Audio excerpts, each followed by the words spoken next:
अरू मेरी ज़िंदगी, I don't want to do this but. खोए लहजे में वो कहता भी बात मुकम्मल करता। रूप ने एक झटके में मानशा को खुद से परे धकेला। इस अमल से कंधे पर दर्द की शदीद लहर दौड़ गई। रूप की लापरवाही के बायस जख्म काफ़ी ख़राब हो चुका था, जिसके बायस कंधे को काफ़ी इफ़ेक्ट हुआ था। मैंने तुमसे मोहब्बत की, मान तुम पर भरोसा किया, तुम्हें खुद से ज़्यादा चाहा। सर पर माँ बाप नहीं है मेरे। अगर इसी डर से तुम्हारे साथ अभी रिश्ता नहीं बनाया कि लोग मुझे या कल को मेरी औलाद को ताने ना दें, तो इसका मतलब तुम ये करोगे मेरे साथ।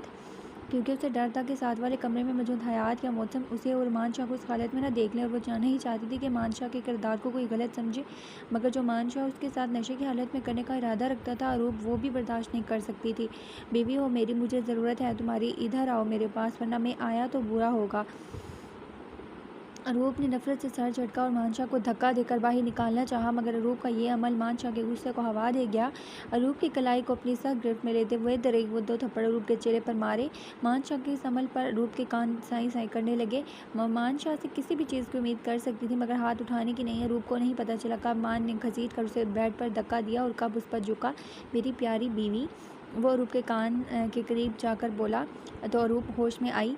एक बार फिर मानशा को धक्का देकर साइड लैंप हाथ में थामा। मैं मार दूंगी मानशा, अगर तुम ना गए मैं सच में मार दूंगी। तुम खो दोगे मुझे मान, ये मत करो प्लीज़। एटलीस्ट हमारे रिश्ते को नशे की नज़र मत करो। वो चाह कर भी मानशा को तकलीफ नहीं दे सकती थी, चाहे मानशा को अरूप शाह से पहले मोहब्बत हुई थी और अरूप शाह इस एहसास से बहुत देर बाद रोशनास हुई थी। मगर मानशा की मोहब्बत अब अरूप शाह की रगों में खून की मानी सरायत करने लगी थी। वो मिन्नत कर सकती थी, मगर उस पर हाथ नहीं उठा सकती थी। अब दिल की इस कदर बेवफाई पर धाड़े मार मार रोने का दिल चाहा। अपनी मोहब्बत से शर्मिंदगी महसूस होने लगी। झूठ, तुम बहुत झूठी हो, तुम मेरी हो, कहीं नहीं जाओगी। मैं तुम्हें अपना बना लूँगा। अरूप के गले से दुपट्टा उतारकर अरूप के मज़ाहमत करके हाथों को सख्ती से बांधा। मुझे तुमसे इश्क है मान, मगर इसके बाद मैं नफ़रत भी नहीं कर पाऊँगी तुमसे। कहा था ना, बकवास ना सुनो। मैं मुझसे सिर्फ मोहब्बत करोगी तुम, जो मैं कहूँगा वही करोगी तुम। कमरे की फ़िज़ा में अरूप की घटी घटी चीखों सिसकियों के साथ मानशा की तेज़ चलती सांसों का शोर बरपा था। गुजरती रात के साथ मानशा की वहशतों में इजाफा हुआ, जिसे वो अरूप के जिस्म पर उतारता। अरूप शाह की मोहब्बत उसके मान को रौंदता चला गया था। मौसम चौधरी डेरे के करीब पहुंचा तो दिन चढ़ आया था। वो लोग फजर पढ़कर घरों की तरफ जा रहे थे। तेज़ कदम लेता दरवाज़ा खोलकर अंदर दाखिल हुआ। कमरे में दाखिल होकर कपड़े चेंज किया। दरवाज़ा खोलकर दूसरे कमरे में मौजूद की स्टैंड से चाबियां पकड़ने आया, मगर अंदर का मंजर देख पल को साकत हुआ, क्योंकि मौसम चौधरी के पलंग पर एक औरत नींद बड़ा हालत में लेटी तड़प रही थी। अपनी नज़रों का जाविया सरहद से पलट कर चादर उतारकर औरत की तरफ बढ़ा। बिन देखे उस औरत के वजूद को ढांपा। डेरे पर किसी का आना नामुमकिन था, मगर ये मामला औरत का था, और औरत भी जो ऐसी हालत में हो, उसकी हालत चीख चीख कर उसके साथ हुई बर्बादियत को वाज़िया कर रही थी। किसने किया है ये, कौन लाया है तुम्हें यहाँ? औरत की तरफ देखे बिना पूछा तो वो औरत हिचकियों से रोने लगी। मेरा पर्दा रख लो, मुझे बचा लो, औरत ने मौसम चौधरी के हाथ को थामते हुए कहा। उससे पहले मौसम चौधरी कुछ कहता कि बाहर से शोर की आवाज़ सुनकर दरवाजे की जानिब कदम बढ़ाए, मगर सामने गाँव वालों को देखकर वो सारा मामला समझ गया। ये देखो, मैं कह रहा था ना कि ये शख्स सरदार बनने के लायक नहीं है। मैंने खुद इसे लड़कियों के साथ बदतमीज़ी करते हुए देखा है, और कल रात मैंने मौसम चौधरी को इस औरत को ज़बरदस्ती डेरे पर लाते हुए देखा, मगर तुम लोगों ने मेरी बात नहीं मानी। आसम चौधरी के मुलाजिम की आवाज़ पर मौसम चौधरी ने मुठियाँ भींची। ये जो कह रहा है क्या वो सच है? सलाउद्दीन साहब जो उन लोगों के दरमियान खड़े थे, उन्होंने सहज लहजे में कहा। तो मौसम ने बिना जवाब दिए कदम आसम चौधरी के मुलाजिम की जानिब बढ़ा और बिना उसे समझने का मौका दिया उसकी गर्दन को अपने हाथों में दबोचा। बकवास कर रहा है ये सब चाल है, इसकी जान से मार दूंगा इसे आज मैं। ये सच कह रहा है, मेरे साथ जुल्म करने वाला मौसम चौधरी है। पीछे से आती निस्वानी आवाज़ पर मौसम चौधरी झटके से पलटा। उस औरत की बात पर आंखों में खून उतरा। मुझे इंसाफ चाहिए सरदार, आपका बेटा गुनहगार है मेरा। सलाउद्दीन साहब के कदमों में झुकते हुए रोते हुए कहा। तो उन्होंने लब भींचे। अपने बेटे के किरदार से बखूबी भी वाकिफ़ थे, मगर जिस तरह की सूरत हाल बन चुकी थी, गाँव के इतने लोग जमा थे, वो एक औरत को इस तरह दुत्कार भी नहीं सकते थे। इंसाफ होगा, या तो इस जुर्म पर मौसम चौधरी को पत्थर मारकर संसार किया जाएगा, या फिर उसे इस औरत से शादी करनी होगी। आसम चौधरी के वालिद अरशद चौधरी की आवाज़ पर मौसम ने गुस्से से मुठियाँ भींची। इंसाफ होगा, और बिल्कुल होगा, कानूनी कार्रवाई के साथ होगा, और जब हकीकत सामने आई तो मैं किसी को नहीं छोड़ूंगा। और कदम उस औरत की जानिब बढ़ा। ये औरत मेरे साथ हवेली चलेगी और कोई इतराज़ नहीं करेगा, वरना यही ज़मीन में गाड़ दूंगा। तो अरशद चौधरी आगे बढ़े। हम कैसे इस लड़की को तुम्हारे साथ भेज सकते हैं? तुम पहले इसके साथ जुल्म कर चुके हो, क्या पता फिर तुम यहाँ शैतानी हावी हो, तुम्हारा शैतान इस पर हावी हो जाए। इंसाफ होगा ना? अगर मुजरिम हुआ तो शादी करूंगा मैं इसके साथ, ये ज़ुबान दे रहा हूँ मैं। और एक सरदार कभी अपनी ज़ुबान से नहीं मुकरता, तो अब किसी को मसला नहीं होना चाहिए। ग्राहक कहते बिना उस औरत के रोने धोने की परवाह किए उसे घसीटते हुए अपनी गाड़ी में लाकर बिठाया। आज अरसे के बाद पंचायत बैठेगी, गाँव में ऐलान कर दिया जाएगा। सलाउद्दीन साहब की बात पर अरशद चौधरी ने हंकारा भरा। गाँव में ये बात जंगल में आग की तरह फैली थी कि मौसम ने अपनी सरदार की आड़ में एक लड़की की ज़िंदगी तबाह कर दी। खबर जैसे ही हवेली पहुंची, हयात को अपने पाँव से ज़मीन निकलती महसूस हुई। उसे अपने मौसम पर यकीन था, मगर पंचायत ने जो फैसला बताया तो सोच कर जान हलकान हो रही थी। हयात ने तो डेरे पर जाना चाहा, मगर नूर बेगम ने ज़बरदस्ती रोक दिया। मकरम शाह तो डेरे पर चले गए थे और शास्ता बेगम नूर और हयात के पास बैठी थी। उन्होंने अरूब और मानशा को उठाने का कहा तो नूर बेगम ने मना कर दिया कि बच्चे थके हुए आए हैं, अभी कोई ज़रूरत नहीं उठाने की। वैसे भी अभी सुबह के 6 ही बजे थे। उन सबको तो वैसे भी गाँव में सवेरे उठने की आदत थी, तो शाइस्ता ने उन्हें उठाना ज़रूरी नहीं समझा। हवेली का गेट खुला, मौसम की कार आकर सहन में रुकी तो नूर बेगम ने उठकर बाहर की जानिब वो बढ़ी और निकलो बाहर। मौसम चौधरी की गरजदार आवाज़ पर औरत ने अपना हाल तर्क किया और कार से बाहर निकली।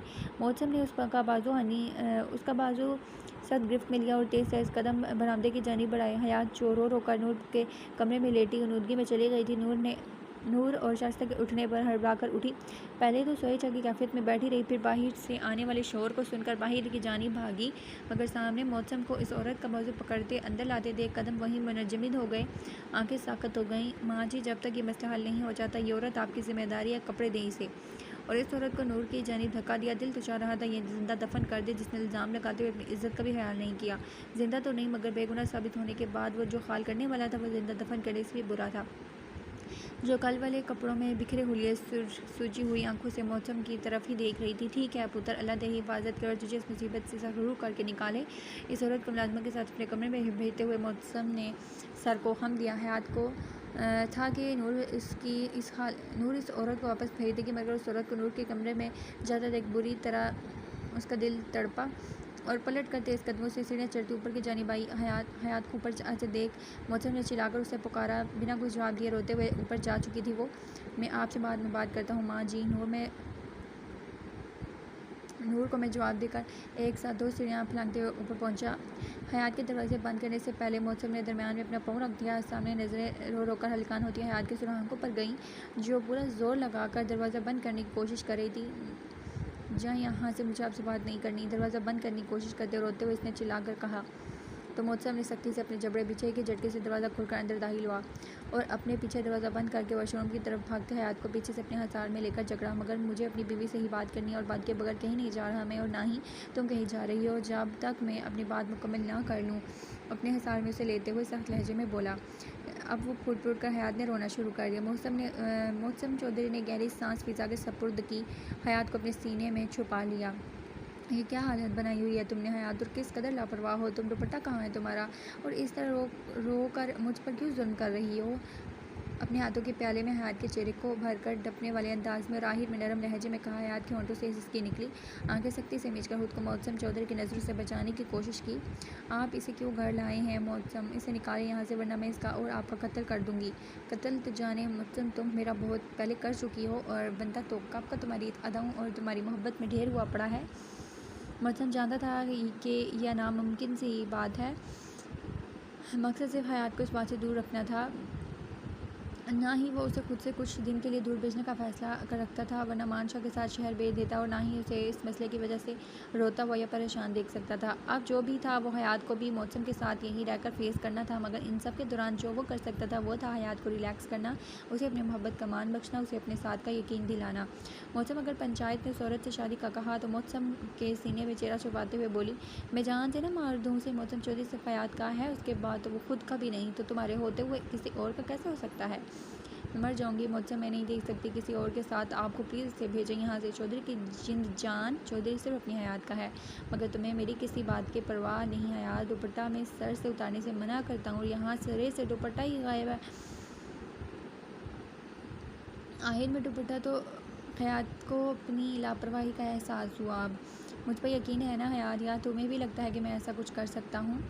आप ऐसा पूछ भी कैसे सकते हैं मौसम, मुझे आप पर यकीन है और इस यकीन की वजह से मैं आपके पास हूँ। आप मुहाफिज तो हो सकते हैं मगर लुटेरे नहीं। मैं गलत हो सकती हूँ, मैं गलतियाँ करती भी हूँ, मगर मेरा मौसम गलत नहीं हो सकता। मुझे खुद से ज़्यादा आप पर यकीन है। जितनी आग इस औरत के इल्ज़ाम और अपने बाप के सवाल करने पर दिल में लगी थी, हयात के एतबार बख्शने पर हयात के इन मान भरे अल्फाज ने उस आग पर ठंडी फोरा का काम किया था। हयात का चेहरा अपने हाथों में भरकर पूरी शिद्दत से हयात के कपकपाते गुलाबी होंठों पर झुकाया।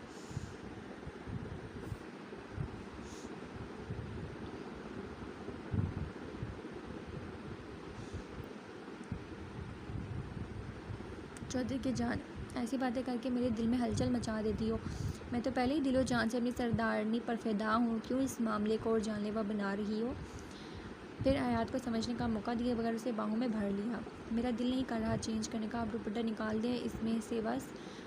और दुपट्टा उसे याद आया कि वो शायद नूर बेगम के रूम में रह गया था जब वो भागते हुए बाहर आई थी, तो इसलिए मौसम को सिर्फ दुपट्टे के लिए कहा। मगर मौसम चौधरी हयात की बात को इग्नोर करता अपनी पसंद से पिंक कलर के ड्रेस को निकाल चुका था। 10 मिनट है, हयात फ्रेश होकर आओ। तो मौसम चौधरी की बीवी और एक सरदार की बीवी, अगर किसी बात का दुख है, तकलीफ है, रोना है, मैं जिंदा सलामत तुम्हारे पास खड़ा हूँ। इस कमरे की 4 दीवारी में मेरे कंधे लग कर जितना रोना है रो लो। मेरे करीब आकर कमज़ोर भी पड़ोगे तो मैं समेट लूँगा तुम्हें, मगर इस कमरे से बाहर तुम्हें किसी के सामने कमज़ोर पड़ता या रोता हुआ ना देखो। तुम्हें मजबूत बनना है, सिर्फ इसलिए नहीं कि तुम सरदार की बीवी हो, इसलिए हयात के तुम एक औरत हो। औरत का किरदार मजबूत और दिल मजबूत होना चाहिए ताकि वह हालात का मुकाबला कर सके। मर्द घर से बाहर जाता है तो अपने घर की हिफाजत और इज़्ज़त की हिफाजत औरत के हाथ में छोड़कर घर से जाता है। तो अगर औरत का किरदार मजबूत और दिल में हौसला नहीं होगा तो वह कैसे हिफाजत कर पाएगी? औरत की छोड़ो, अगर कमज़ोर मर्द भी होना तो लोग चूंटियों की तरह पोंतरे मसल कर आगे बढ़ जाते हैं। ज़िंदगी में उतराव चढ़ाव आते रहते हैं। ज़िंदगी मौत का भी कोई भरोसा नहीं बाबा, या मैं शायद कभी तुम्हारे साथ ना हूँ, तुम्हारी हिफाजत ना कर पाए, तो इसका मतलब ये नहीं होगा कि तुम रोती धोती खुद का हालात और लोगों के रहम करम पर छोड़ दो। तुम्हें मेरे लिए, मेरी इज़्ज़त के लिए और कल को मेरी औलाद के लिए इन सब का मुकाबला हिम्मत से करना होगा। हयात, अभी तो इस सफ़र का आगाज़ हुआ है। मैं नहीं चाहता आगे चलकर हमारे लिए किस किस तरह की आजमाइश होगी, मैं नहीं जानता, मगर तुम्हें मेरा साथ देना होगा। हयात, मैं वादा करता हूँ तुम्हें आँच भी नहीं आने दूंगा, ज़माने की सर्द और गर्म हवा को तुम्हें छूने भी नहीं दूंगा, मगर मैं सिर्फ तुमसे ये चाहूँगा कि तुम कमज़ोर मत पड़ो। इस आजमाइश पर तुम्हारी आंखों में आंसू के बजाय होंठों पर दुआ होनी चाहिए। मेरा हौसला बनना, बाकी हालात का मुकाबला तुम्हारी चौधरी खुद कर लेगा, बस इसे तुम्हारे साथ यकीन की ज़रूरत है। आपको मेरी उम्र भी लग जाए मौसम, आइंदा या ये बात मत कीजिएगा। मैं हिफाजत कर सकती हूँ खुद को, कभी किसी के सामने कमज़ोर भी नहीं पड़ूंगी मैं, मगर मैं किसी को आपके साथ सोच भी नहीं सकती। आप डांटे लड़े कुछ भी कहें मौसम, मैं इस मामले में खुद को इस मामले में मैं खुद को मजबूत जाहिर नहीं कर सकती, और जब भी मुझे रोना आएगा मैं कमरे से बाहर भी रहूँगी, मगर आपके सीने लगकर किसी और के नहीं, माँ जी के भी नहीं। आई प्रॉमिस, मैं ज़िंदगी भर आपके साथ रहूँगी, हमेशा आप पर यकीन करूँगी। मगर इस औरत को यहाँ से निकाले जल्दी, वरना मेरा दिमाग फट जाएगा। इसे सोचते हुए मेरा दिल बंद हो जाएगा। आई में अपनी बेबसी बयान कर दे मौसम के कंधों पर मुक्के बरसाते हुए हयात की आखिरी बात पर मौसम चौधरी की आंखों में खून उतरा। डर साइड पर लिटाकर हयात को सिंह के करीब खड़ा किया और ख़ुद उसके पुश्त पर खड़ा हुआ। हयात की मज़ाहमत को किसी हाथी में लाए बगैर हयात के मुंह हाथ धोए। आप इज़्ज़त से कपड़े चेंज करके बाहर आ जाओ, मेरा दिमाग तुम पहले ही अपनी बात से घुमा चुकी हो। अब अगर रोना धोना डाला तो ये कपड़े भी मैं खुद चेंज करवा दूँगा। जब बाहर आई तो मौसम को वॉशरूम की दीवार से टेक लगाए किसी गहरी सोच में गुम पाया। हयात की मौजूदगी को महसूस करके मौसम सर झटक कर आगे बढ़ा और हयात को ड्रेसिंग टेबल के आगे बिठाया। ब्रश पकड़कर हयात के बाल सुलझाना शुरू किए तो मौसम चौधरी की इस कदर मोहब्बत पर हयात ने अपने होंठों का किनारा दांतों तले दबाया। ड्रेसिंग टेबल के ड्रॉर से चूड़ियाँ निकालकर पहनी और चेहरे पर लोशन क्रीम लगाई। तब तक मौसम ने चुटिया करके लिपस्टिक उठाकर हयात को दी, जबकि मौसम चौधरी की संजीदा नज़रें खुद पर महसूस करके पूरे जिस्म में सनसनाहट सी दौड़ी। चलो नीचे, भूख लगी, मुझे नाश्ता बना कर दो। मुझे तुमसे इश्क है मान, मगर इसके बाद मैं नफ़रत भी नहीं कर पाऊँगी तुमसे। तुम खो दोगे मुझे मान, ये मत करो प्लीज़। एटलीस्ट हमारे रिश्ते को नशे की नज़र मत करो। कानों में पड़ती रूप की आवाज़ों को महसूस करके एक झटके में मांझा उठा। दिल की चीखों पुकार से जान निकलती महसूस हुई। या अल्लाह, ये सिर्फ ख्वाब हो, ऐसा कुछ भी ना हुआ हो, वरना मैं खुद की नज़रों में गिर जाऊँगा। रूह मेरी ज़िंदगी। होंठों से सरगोशी से भी कम आवाज़ में टूटे फूटे अल्फाज अदा किए। जिस्म से जान निकलना किसे कहते हैं, ये मानशाह को महसूस आज हो रहा था। एक ही जुस्त में बिस्तर से उठकर कदम वाशरूम की जानी बढ़ाए, मगर हाल ही वाशरूम को देख दिल अनजाने से डर के तहत धड़का। ज़मीन पर गिरा अपना कुर्ता उठाकर वैसे ही पहना और दरवाज़ा खोलकर साथ मौजूद अपने कमरे को देखा। अरूप को वहाँ भी ना पाकर नंगे पाँव तेज़ी से सीढ़ियाँ उतरता नीचे आया। कदम एकदम से ठुठक कर रुके। नूर और शाइस्ता के दरमियान सर झुकाए बैठी और मानशाह की धड़कनों को पल के लिए साकत कर गई। इर्द गिर्द निगाह दौड़ाई, मौसम या हयात नजर न आई। मुलाजमाएँ भी खामोशी से काम सर अंजाम दे रही थी। हवेली में इतनी खामोशी मानशा को ठुटकी ज़रूर, मगर सर चटक कर कदम अरूप की जानिब बढ़ाए। अरूप, मुझे कुछ ज़रूरी बात करनी है। बोलना चाहा तो गले से आवाज़ पर मुश्किल निकली। वहाँ तुम्हारे दोस्त पर इस कदर मुसीबत नाजिल हुई और यहाँ तुम्हारी नींदें पूरी नहीं हो रही। शाइस्ता बेगम के चिल्लाकर कहने पर मानशा ने उलझी नज़रों से उन्हें देखा। क्या मतलब, क्या हुआ है मौसम को? कहाँ है चौधरी? सर्द लहजे में पूछा तो नूर बेगम ने छत की तरफ इशारा किया।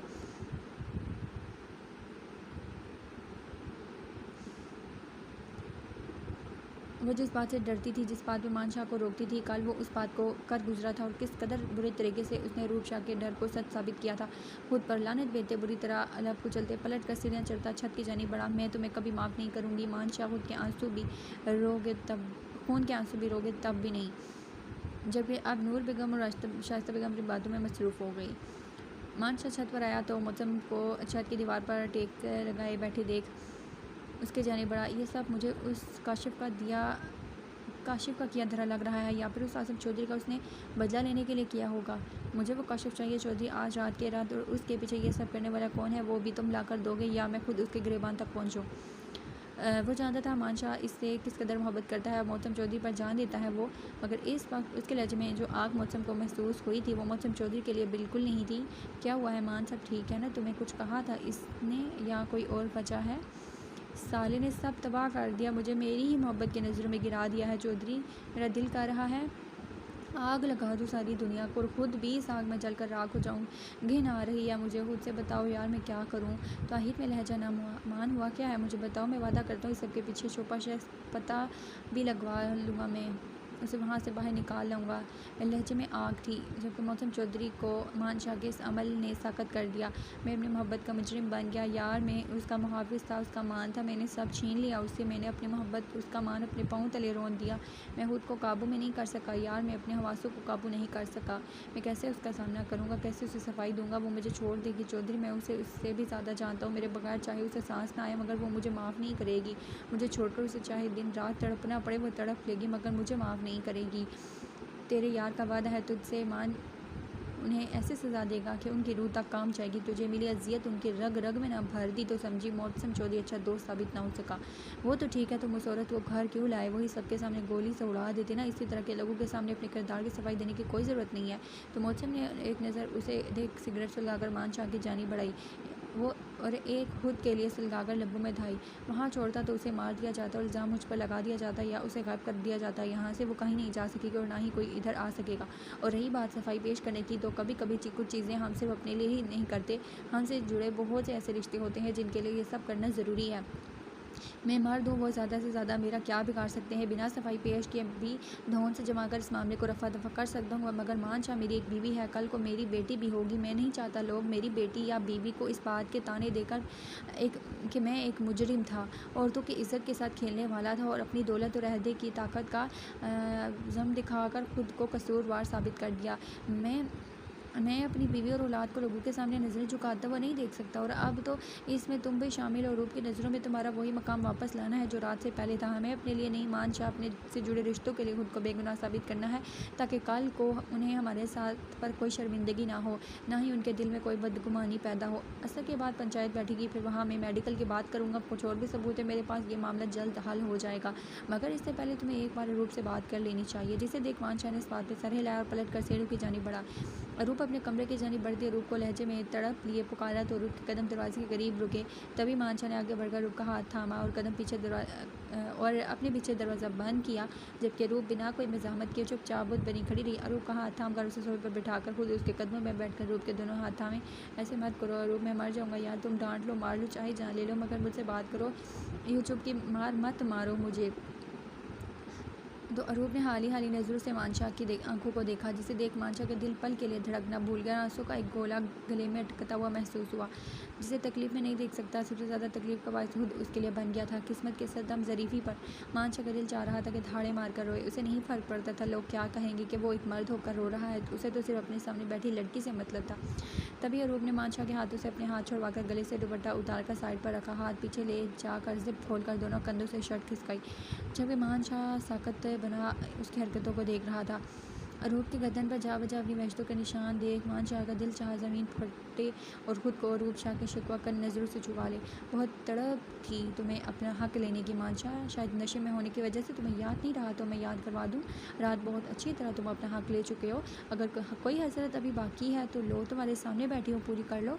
मगर मुझसे माफ़ी मत मांगना, अपना वजूद तो तुम्हें दे चुकी हूँ, अब कुछ और नहीं दे सकती तुम्हें। मेरा यकीन करो अरूप, मैंने जानबूझकर नहीं किया, तुम्हारी कसम यार, ये सब साजिश थी। जो मौसम के साथ हुआ उसी का हिस्सा मैं बन गया। मैं बेगुनाह हूँ यार। तुम्हें लगता है मैं ऐसा अपने होश हवास में करे क्या सोच भी सकता हूँ? आगे बढ़कर रूप की शर्ट ठीक करके दुपट्टा उसके गले में पहनाते हुए एक बार मिन्नत लहजे में कहा, उस औरत के मुजरिम का तो पता नहीं मान शाह, मगर मेरे मुजरिम तुम हो, अपनी ही बीवी को रुसवा करने वाले तुम हो। समझ आई तुम्हें? नशे की हालत में अपनी बीवी को अपनी दरिंदगी का निशाना बनाने वाले तुम हो। खुद को बेगुनाह साबित करने से पहले मेरा इंसाफ करना समझें। मान शाह का गिरबान पकड़कर चिल्लाते हुए कहा। अब रात का मंजर आंखों के सामने लहराया तो हाथ बढ़ाकर अरूप के लिपस्टिक के तले छुपे जख्म को महसूस करते जब से आंखें मींच ली। तुम जो भी फैसला करोगी मुझे मंजूर होगा। गलती मेरी है अरूप, मैं मानता हूँ, मगर इतना भी गुनहगार मत समझो मुझे। इज़्ज़त हो मेरी, तुम कोई गैरतमंद मर्द भला अपनी भी इज़्ज़त के साथ खेल सकता है या उसे रोन सकता है? चाहे माफ़ भी ना करना, मगर सज़ा दो तो इतना ख्याल रखना तुम्हारे बिन नहीं रह सकता। मैं मर जाऊँगा यार, बस सज़ा में हिज्र मत रखना। बाकी जो भी सज़ा दो मैं उफ़ नहीं करूँगा। रूप की नफ़रत भरी आंखों में अपनी आंखें खाड़ते हुए कहा और फिर झटके से उठकर तेज़ कदम लेता रूम से बाहर निकलता चला गया। रूप ने तलखी से मुस्कुराते हुए सर सोफे की बुर्श से टका दिया। न जाने कितने आंसू पलकों की बाढ़ तोड़कर रफ्तार पर बह गए थे, जिन्हें साफ़ करने की जहमत किए बगैर आंखें मूंद ली। यह मंजर पंचायत का था, जहाँ सामने मौजूद 5 कुर्सियों पर गांव के सरदार और दरमियान में सरपंच सलाहुद्दीन साहब बैठे थे। मौसम जब तक बेगुनाह साबित नहीं हो जाता तब तक के लिए सलाहुद्दीन साहब ने सरपंच कुर्सी संभाली। एक तरफ पड़ी चरपाई पर मौसम चौधरी, मानशाह और मौसम के डेरे और खेतों में काम करने वाले लोग थे, जबकि दूसरी जानिब आसिम चौधरी का मुलाजिम शाजिया नाम में वो औरत और आसिम चौधरी के दूसरे चंद मुलाजिम और सामने गाँव के बाकी लोग खड़े थे। तो बच्चे पहले तुम बताओ, तुम कहाँ से आई हो और कल मौसम चौधरी के डेरे पर कैसे पहुँची? सलाहुद्दीन साहब ने चादर में लिपटी औरत को मुखातिब किया तो वो अपने आंसू पोंछती दरमियान में आकर खड़ी हुई। मेरा जी इस दुनिया में कोई नहीं, मैं यतीम खाने में रहती हूँ। कुछ दिन पहले मौसम मुझे वहाँ से लाए थे कि वो मुझे अपनी हवेली में काम पर रखेंगे और इज़्ज़त से मैं हवेली की 4 दीवारी में अपनी ज़िंदगी गुजार सकती हूँ। मुझे गरीब बेसहारा औरत को क्या चाहिए था, इसलिए एतबार करके इनके साथ चली आई। तो उन्होंने मुझे अपने डेरे के एक कमरे में लाकर बंद कर दिया और कल रात ये कमरे में आए तो मैंने इनसे हवेली जाने का कहा तो उन्होंने मेरे साथ बदतमीज़ी की, जिस पर मेरा हाथ उठ गया और फिर उन्होंने रोते हुए बात कही। आखिर में चेहरा चादर में छुपा लिया, जिस पर मौसम अमान ने गुस्से से अपनी मुठियाँ भींची। तुम कुछ कहना चाहोगे मौसम चौधरी? मैं शहर आता जाता रहता हूँ, ये बात सारा गाँव जानता है और लोग ये भी जानते हैं मैं हमेशा काम से जाता हूँ। जो लोग शहर जाकर खेतों के लिए खाद वगैरह नहीं ला सकते, मैं अपने मुलाजिम के साथ वही सब लाता हूँ। गाँव के क्लिनिक के लिए दवायात जो डॉक्टर अहमद लिख कर देते हैं वो सब लाता हूँ। और भी ज़मीनों के बहुत से मामलात हैं जिन्हें हल करने के लिए मुझे शहर जाना पड़ता है, कभी पानी और कभी बिजली के लिए भी। खुदा और इसके बाद मेरे मुलाजिम गवाह हैं कि मौसम चौधरी ने किसी की इज़्ज़त की तरफ गलत निगाह से नहीं देखा। मेरे साथ जाने वाले मुलाजिम गवाह हैं कि मैंने काम के अलावा शहर जाकर किसी से कोई बात नहीं की, कुजा के एक औरत पर गलत निगाह डालना। परसों मैं शहर गया था, मेरी बीवी को कुछ चीज़ों की ज़रूरत थी, वही लेकर आया था। गजनफर साथ था मेरे। मनव्वर चाचा जानते हैं कि डेरे पर कोई भी कमरा बंद नहीं था, सब मुलाजमों को किसी भी कमरे में जाने पर पाबंदी नहीं, और मैंने उस औरत के साथ कुछ गलत नहीं किया। चादर में छुपी औरत पर अब नज़र डाली। फिर गाँव के कुछ मर्दों और औरतों ने मौसम के हक़ में गवाही दी और डॉक्टर अहमद और मनव्वर चाचा ने भी मौसम के शहर आने जाने के मकसद बताया। मैं गुनाहगार नहीं हूँ, मगर इस औरत को इंसाफ दिलाने मेरा फ़र्ज़ है, इसलिए मैं इसका मेडिकल करवाना चाहता हूँ। आप लोग मेरे साथ चलकर इसका मेडिकल करवा सकते हैं। मुझे या मेरे मुलाजमों को इस बात से कोई फ़र्क नहीं पड़ता। नहीं, मुझे मेडिकल नहीं करवाना, आप तो बड़े लोग हैं जी, रिपोर्ट बदला लो, मगर मुझे जलील करके ख्वार कर दिया जाएगा। आप सरदार साहब, आप लोगों को एक मज़लूम औरत पर यकीन नहीं है क्या? एक औरत खुद का इस तरह तमाशा लगा सकती है? आप उनकी बीवी से पूछें कि वो कुरान पर हाथ रख कर कहे कि मौसम चौधरी कल रात उसके पास था या नहीं। मेरी बेगुनाही वही साबित करेगी, वरना मैं आप में से किसी को माफ़ नहीं करूँगी। यही तो मुझे शक है कि एक औरत वाकई खुद को इस कदर कैसे गिरा सकती है। दिल तो कर रहा है मेरा यही ज़िंदा गाड़ दूँ। अगर अब अपनी ज़ुबान से मेरी बीवी का नाम लिया तो सारे लिहाज बुलाए ताक रख कर चमड़ी उधेड़ दूँगा। सलाहुद्दीन साहब और मानशाह ने बमुश्किल मौसम की पकड़ से उस औरत को छुड़वाया। ठीक है हयात, अगर आकर गवाही देगी, बुलाओ हयात को। माँ जी, मैं नहीं चाहूँगी, खुदा के लिए मुझे कहीं छुपा दें। इससे पहले मौसम ने कार का दरवाज़ा खोला, हयात का हाथ थाम कर बाहर निकाला। जो सच है हयात तुम वही बताना, तुम फिक्र मत करो, सच इंसान को कभी रुसवा नहीं होने देता। ये सच मुझे लोगों की नज़रों में मशकूक तो ठहराएगा, मगर एक दिन आने पर सुरखरू भी करेंगे। अपने शोहर पर यकीन रखो। हयात को सामने खड़ा करके खुद उसकी पुश्त पर खड़ा होकर हयात के कंधे पर अपना हाथ रखा। मेरी बीवी जो भी कहेगी सच कहेगी, मगर कुरान पाक पर हाथ नहीं रखेगी। मोहतसम अपने रब की नाजिल की गई किताब की दिलो जान से इज़्ज़त करता है। वो किताब रब ने हमारी रहनुमाई के लिए उतारी है। इसमें मेरे रब ने हम जैसे लोगों के लिए पैगाम भेजा है ताकि हम नसीहत पकड़ें, इसके बताए रास्ते पर चलें, ना कि यहाँ अपने किरदार की सफाइयाँ पेश करने के लिए इसे इस्तेमाल करें। जिसने सच बोलना होता है वो अपनी गर्दन पर दुश्मन की तलवार को देख कर भी बोल देगा, और जिसने झूठ बोलना होता है वो अपने ज़मीर को मार कर इस पाक किताब पर हाथ रख कर भी बोल देता है। और मेरा ईमान और किरदार इतना मजबूत ज़रूर है कि मैं अपने रब पर यकीन रख कर सच बोलकर हालात का सामना करूँ, क्योंकि मेरे नबी सल्लल्लाहु अलैहि वसल्लम ने झूठ बोलने से मना किया है और मोहतसम झूठ बोलने वालों में से नहीं है। मोहतसम रात को 9 बजे के बाद डेरे के लिए निकल गए थे। उन्हें कुछ ज़रूरी काम था और वो मेरे सोने के बाद नहीं बल्कि मुझे बता कर गए थे। और मुनव्वर चाचा जानते हैं कि मोहतसम वहाँ आते हैं और उनकी मौजूदगी में ही अक्सर मोहतसम अपना काम करके घर भी लौट आते हैं। मुझे अपने शोहर पर पूरा यकीन है, मोहतसम ने कुछ गलत नहीं किया। रही बात सबूतों की, तो वो मेरे शोहर बहुत जल्द आप लोगों के सामने ले आएंगे, क्योंकि वो बेगुनाह है। ये औरत झूठ बोल रही है। मैं नहीं जानती कि इसके पीछे क्या वजह है, मगर मैं इस बात पर हैरान हूँ कि ये औरत एक गैर मर्द पर इतना अंधा यकीन करके कैसे इतनी दूर आ गई, जिसे मिलने भी एक दिन मुकम्मल नहीं हुआ था। तो उसका यह मतलब निकलता है उसे मर्दों पर यकीन करके यूं ही कहीं भी आने जाने की आदत है। हयात बोलना शुरू हुई तो अपने दिल की भड़ास निकालते चुप ही नहीं हो रही थी। तभी मोहतसम ने बिना किसी की परवाह किए हयात के कंधे पर मुझे अपने हाथ पर दबाव डालकर हयात को पीछे करके अपने बाएं जानिब खड़ा करके अपने हसार में लिया। बस मेरी शेरनी, इतना काफ़ी है। अब क्या इसे आंखों से निगलने का इरादा है? पहले ही मोहतसम चौधरी की बीवी को देखकर वो झुक गई थी उसकी नज़रें, मगर मोहतसम चौधरी का अपनी बीवी को अपने हसार में लेना, उसके कान में सरगोशियाँ करना सब ने महसूस किया। जबकि सऊदीन साहब ने अपने इतना संजीदा बेटे को खुल्लम खुल्ला मोहब्बत के मुजाहरे करते देख मुश्किल अपना कहका जब्त किया। जैसा कि मोहतसम की बीवी ने बताया कि मोहतसम घर नहीं था, तो फिर कहाँ था? अब ये बातें परसों की जाएंगी, क्योंकि अब मगरिब का वक्त हो चुका है। तब तक मोहतसम अपनी बेगुनाही के सबूत लेकर आए। और तुम भी बीबी जिस भी जगह से आई हो, किसी ने तो तुम्हें आते हुए देखा होगा ना। मोहतसम के साथ मेरी मुलाजमा मोहतसम चौधरी के घर तुम्हारे पास होगी, मोबाइल देगी जिससे रब्ता करना हुआ करो और ख़ुद के लिए सबूत इकट्ठे करो। अगर सज़ा मोहतसम चौधरी को मिलनी थी तो बिना सज़ा के तुम्हें भी इस तहमत लगाने पर छोड़ नहीं दिया जा सकता। अरशद चौधरी एक ईमानदार शख्स था, अपने बेटे के करतूतों से नावाकिफ़ ही था। कल भी जो उसने देखा उस पर गुस्सा आया, मगर मोहतसम उसकी आंखों के सामने पला बढ़ा था। इतने सालों का तजर्बा था, इसलिए उन्होंने ठंडे दिमाग से सोच समझ कर 2 दिन का वक्त दिया, क्योंकि मामला औरत ज़ात का था। अगर वो यूँ ही सिर्फ मोहतसम के किरदार को सामने रखकर फैसला करते तो कल को लोग उन पर यकीन ना करते। लोग भी आहिस्ता आहिस्ता वहाँ से जाने लगे। मोहतसम चौधरी ने हयात को कार में बिठाकर घर रवाना किया और ख़ुद मानशाह के साथ डेरे पर चला गया। वो दोनों इस वक्त मोहतसम के डेरे पर मौजूद थे। सामने टेबल पर लैपटॉप रखे मोहतसम बहुत बारीकी से चलती वीडियो देख रहा था। मानशाह सिगरेट सुलगाता रूह के बारे में सोचने में मसरूफ़ था।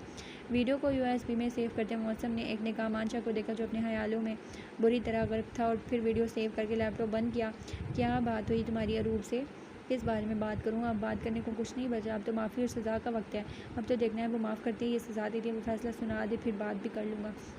मेरी बात मानो तुम, तो उसे हकीकत बता दो। अब तो सबूत भी है हमारे पास। ये लो, इसमें वीडियो है, उसे जाकर दिखा दो। अरूब को वो मान जाएगी। ना भी मानी तो इस बारे में सोचेंगे ज़रूर। मसला ये नहीं है चौधरी कि मैं उस रात ड्रग के ज़रिए असर था। मसला ये है यार कि मैं ख़ुद को काबू ना कर सका। इतनी मोहब्बत का क्या फ़ायदा जब मैं ख़ुद को नशे से ना बचा पाया और अपनी मोहब्बत का मुजरिम बन गया। और उसे देखने के बाद माफ़ तो कर देगी, मगर मोहब्बत नहीं करेगी। और मानशाह को ये दोनों चीज़ें चाहिए, मोहब्बत भी और यकीन भी। मैं उसका एतमाद फिर से जीत लूँगा। थोड़ा वक्त लगेगा, मगर मैं फिर उसे अपनी अरूब को पहले की तरह बना लूँगा। मैं बात करूँगा उससे और हकीकत बताऊँगा, और मुझे यकीन है कि वह समझ जाएगी।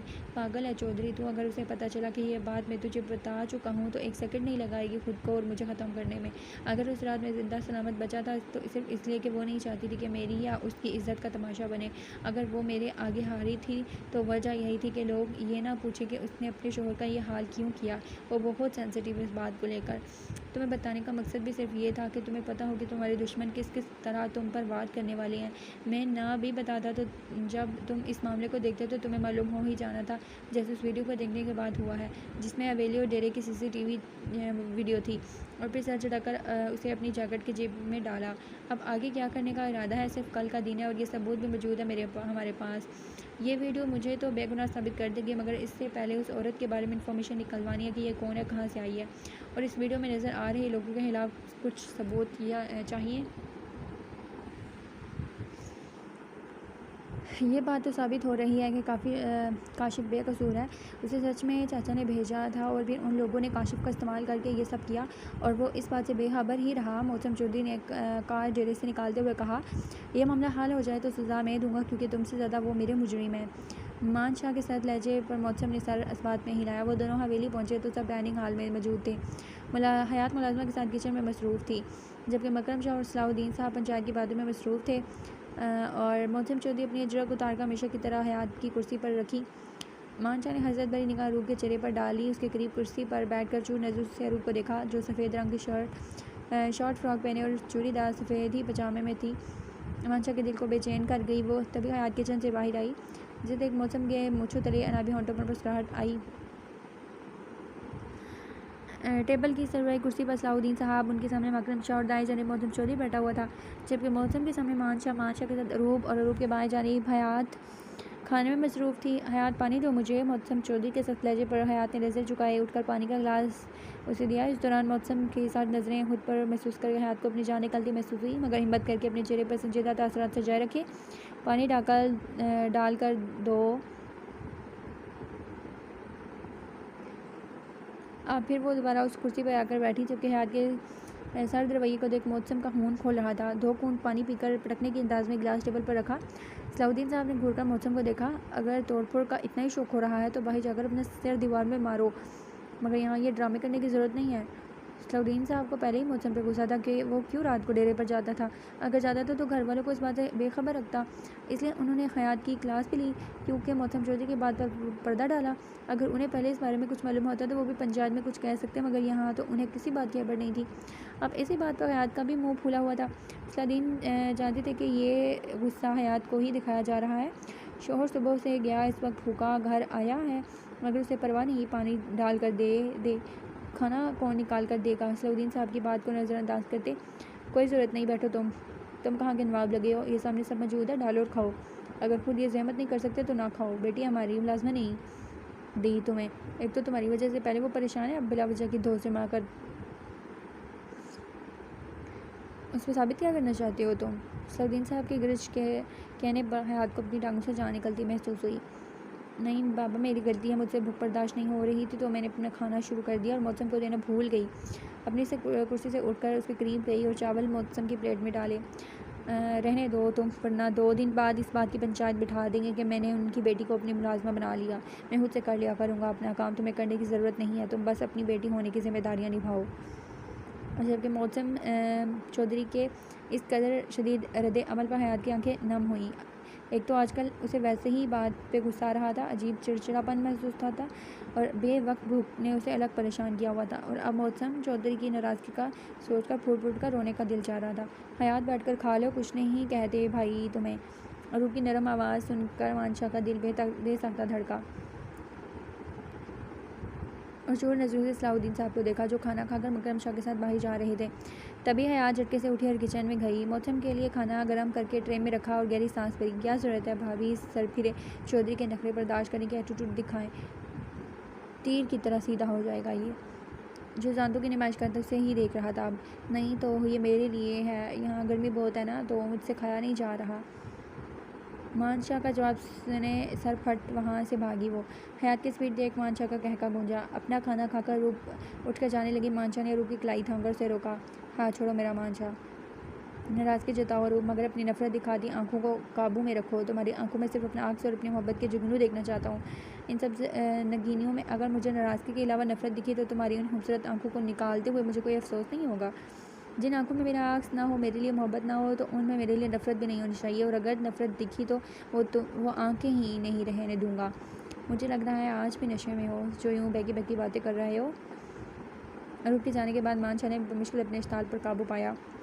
हयात जैसे कमरे में दाखिल हुई तो नजरें खिड़की के सामने सिगरेट फूंकते मोहतरम की पीठ से टकराई। अपने खुश्क बढ़ते हलक को तर करके ट्रे टेबल पर रखी और पलट कर कमरे का दरवाज़ा बंद किया। मोहतरम खाना खा लें, आपने कुछ नहीं खाया। मोहतरम चौधरी के पीछे खड़े होकर वो हथेलियाँ मसलते हुए बोली। मोहतरम ने गर्दन मोड़कर सर झुकाए हयात को देखा, जिसे देख मोहतरम को महसूस हुआ वो सिगरेट की स्मेल से मुंह बना रही है। मोहतरम मुझे भी भूख लगी है, मुझे बर्दाश्त नहीं हो रही, प्लीज़ आ जाए ना। मैं तो यहाँ रोज़ बकवास करता हूँ, या तुम समझती हो मैं यहाँ झुक मारने बैठा हुआ हूँ? जो मेरी कोई बात तुम्हारी इस खोपड़ी में नहीं आती? जब मैंने कहा था कि किसी की वजह से मैं तुम्हें खुद से लापरवाही बरतने ना देखूँ, तो अब कौन मर गया था जिसके गम में खाना पीना छोड़कर बैठी हुई थी? एक तो आपकी वजह से बाबा ने मुझे डांटा, मुझे मनाने के बजाय खुद मुंह बनाकर बैठ गए हैं, और अब जब मैं मना रही हूँ तब ये ड्रामे कर रही हैं। चम्मच में चावल भरकर हयात के मुंह में ज़बरदस्ती डाले तो हयात ने शिकवा कर नज़रों से मौसम को देखा। चम्मच एक बार फिर हयात की जानिब की तो हयात ने सख्ती से अपने होंठ भींच लिए, जिसे देख मौसम ने आबरू चुकाई। हयात के होंठों पर चम्मच का दबाव बढ़ाया तो हयात ने नज़रों से चौधरी को देखा। जवाब दूसरे हाथ से हयात का चेहरा दबोचे उसे मुंह खोलने का इशारा कर रहा था।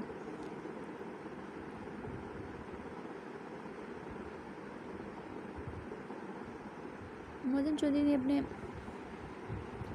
दोनों हाथ हयात की कमर की गिरद लपेट कर उसे हुद में भींचा। अपने होंठों से गर्दन पर सरकते मौसम के होंठों के जानलेवा लम्स पर हयात की सांसें लम्हों में भारी हुई। तड़प कर मौसम के कुर्ते को कंधों से दबोचा, जबकि मौसम चौधरी अपने सुलगते होंठों के लम्स को हयात की गर्दन पर आज़ाद छोड़ते।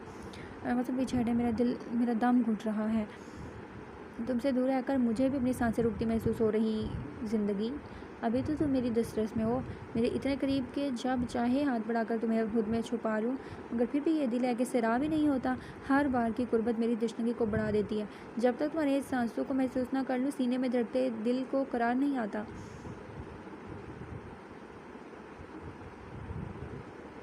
शर्मो हया से उठती गिरती पलकों के रक्स को देखते मौसम मबहूत हुआ। नज़र पलकों से होती सुरख खून छलकाते रुखसारों पर आई तो मौसम बेखुद होता झुका और अपना शिद्दत भरा लम्स हयात के रुखसारों पर छोड़ा। मुझे पता ही नहीं था कि आज खाने के बाद मुझे स्वीट डिश में अपनी बेगम मिलने वाली है, तो मैं बिना वक्त ज़ाया किए खाना खा लेता। मौसम चौधरी की उंगली को अपनी गर्दन से सरकते दिल के मकाम पर महसूस करके हयात ने हाथ बढ़ाकर मौसम चौधरी के हाथ को थामते नफ़ी में सर हिलाया।